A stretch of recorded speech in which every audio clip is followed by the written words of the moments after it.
Well, we continue with the exilic prophets, the prophets of during the time of the exile, and we're going to tackle Jeremiah for a couple weeks, and then Jonah for a couple weeks.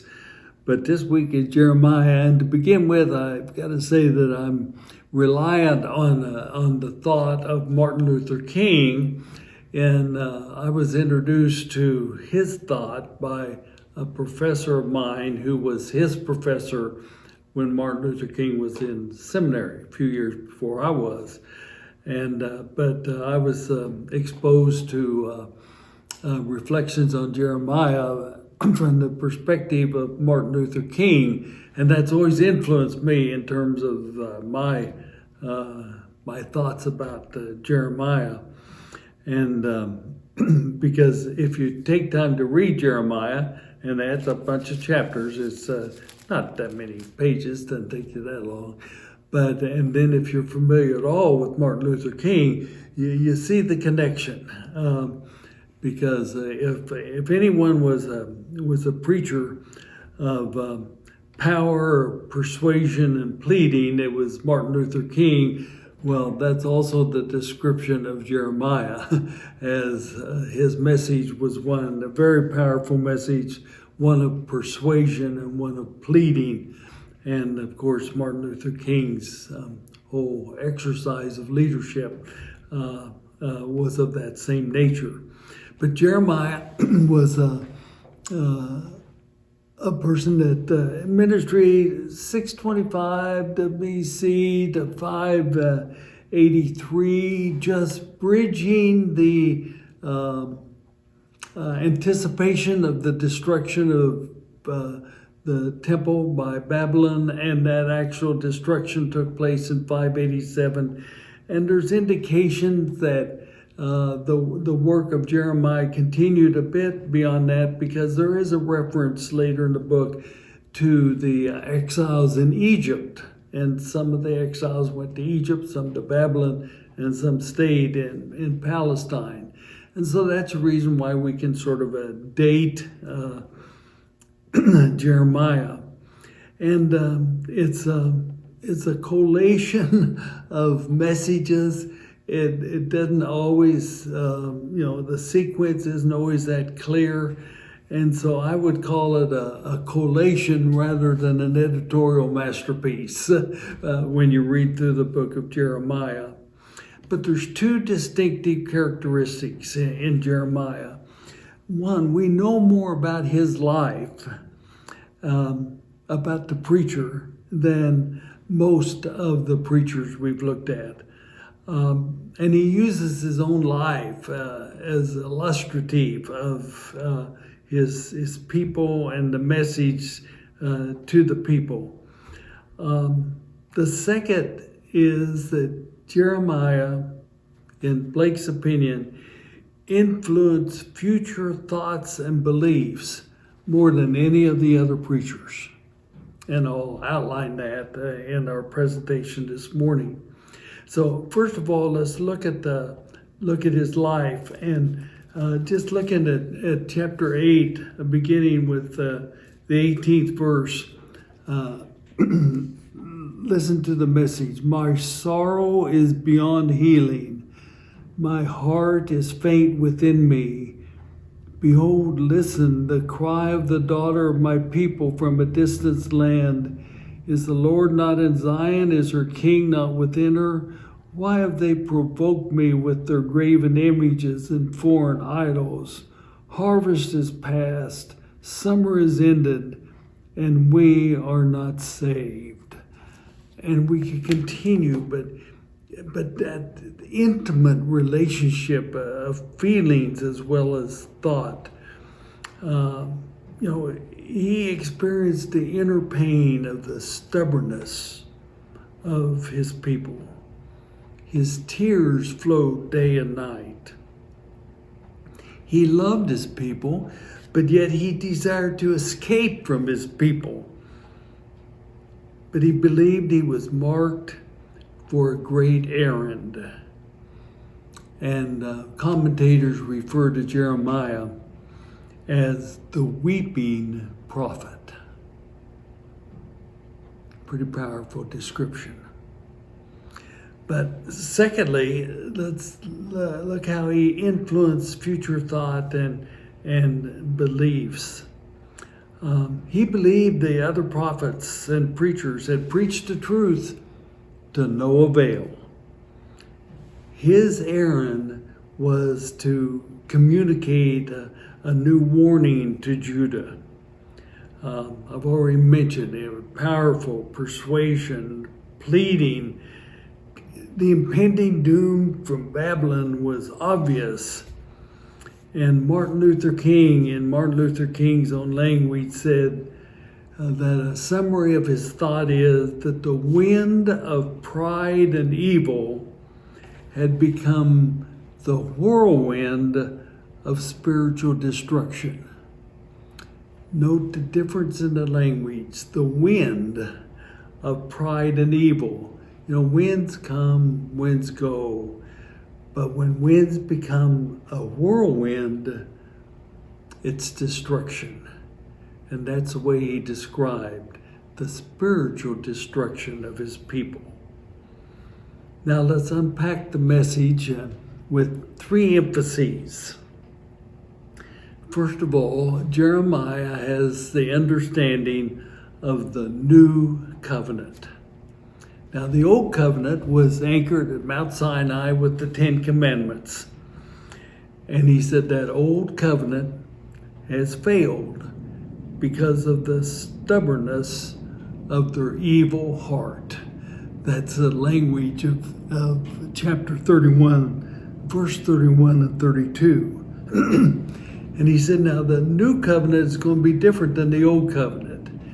And if you think about this, think about the second Isaiah's reference to the new Exodus compared to the old Exodus. You have Jeremiah talking about the new covenant compared to the old covenant. He said the old covenant was written in stone. You know, the Ten Commandments written in stone. He said, the new covenant is going to be written in the hearts of the people. Think of it, written in stone, new covenant written in the hearts of the people. The new covenant was different because the old covenant was anchored in the soil of Palestine, the promised land. The new covenant is going to be rooted in the hearts of men and women. No geographical location. The location is in the hearts of all persons. The old covenant was a covenant of legal ordinances. But according to Jeremiah, the new covenant was a covenant of principles, of truth and justice and love, inscribed in the hearts of people. That in the new covenant, Yahweh, quote, shall know me as an individual. In the new covenant, responsibility is placed on the individual, not on the nation. The new covenant is a matter of individual conscience. So the first message of Jeremiah was it's going to be a new covenant, a new deal, if you will, in the relationship between God and people. And this was his central theme running throughout the book.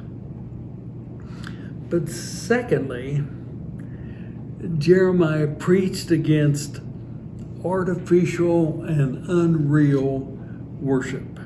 Now, I didn't take the time to really unpack the language, but it's in different translations. It's the practices of the temple were artificial and unreal.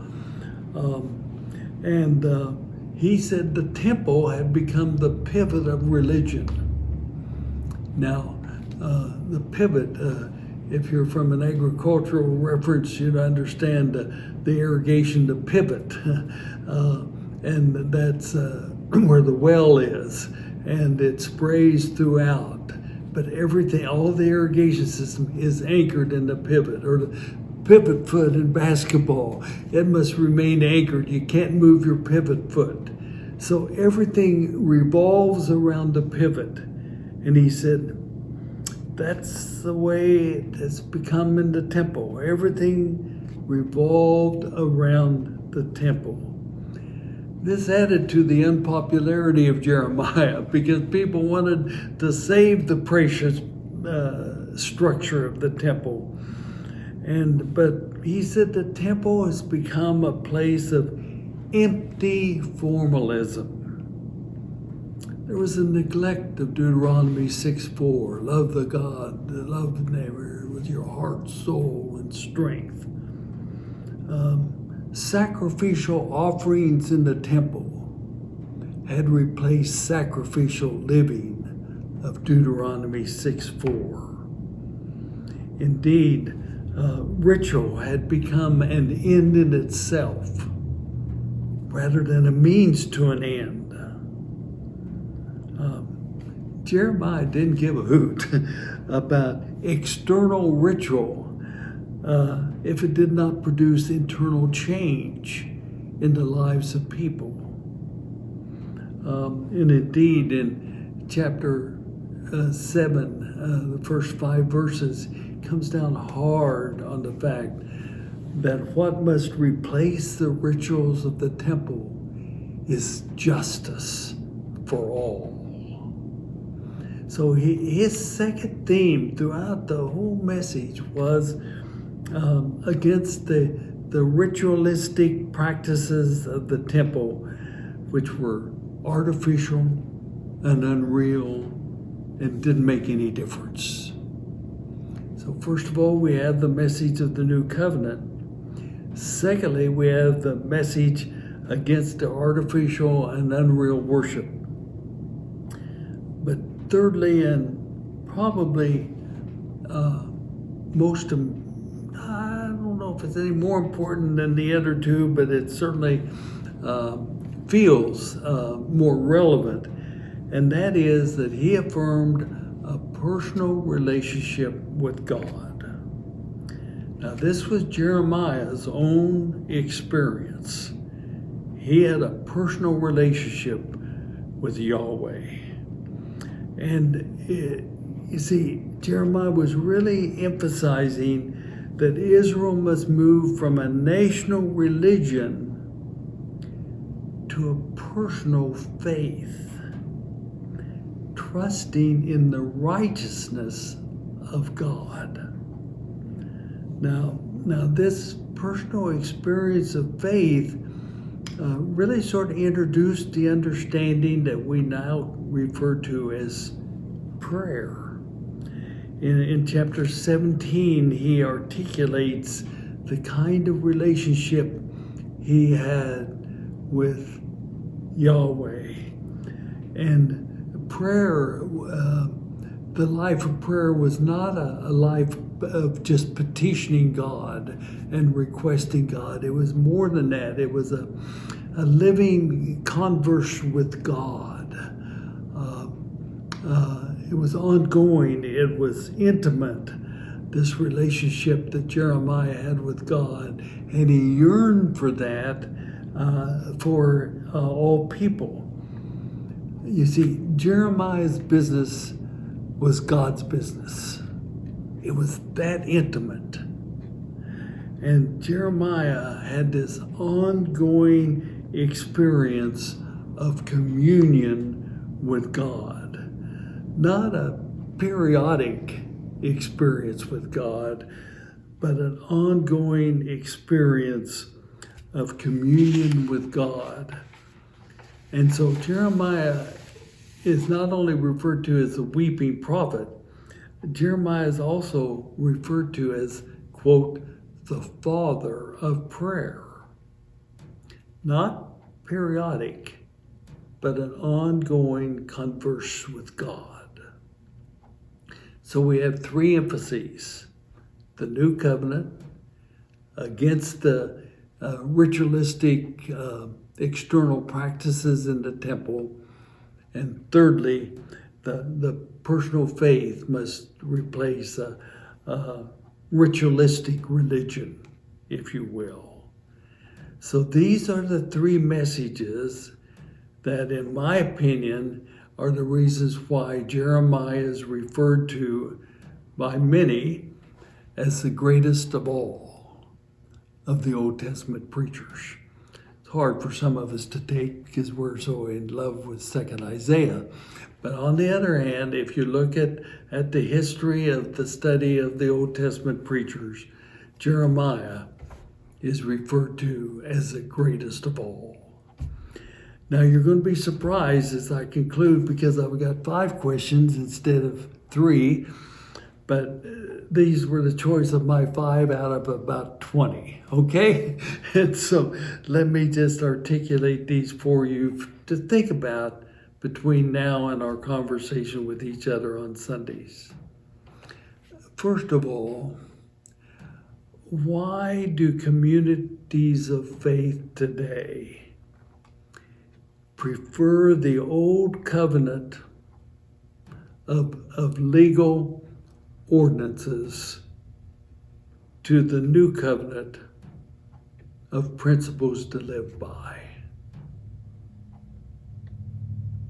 Secondly, what are the contemporary illustrations in the church today of rituals becoming an end in themselves rather than a means to an end? Thirdly, then, what is the appropriate end for all rituals of worship? Fourth, what are the contemporary illustrations of a national religion?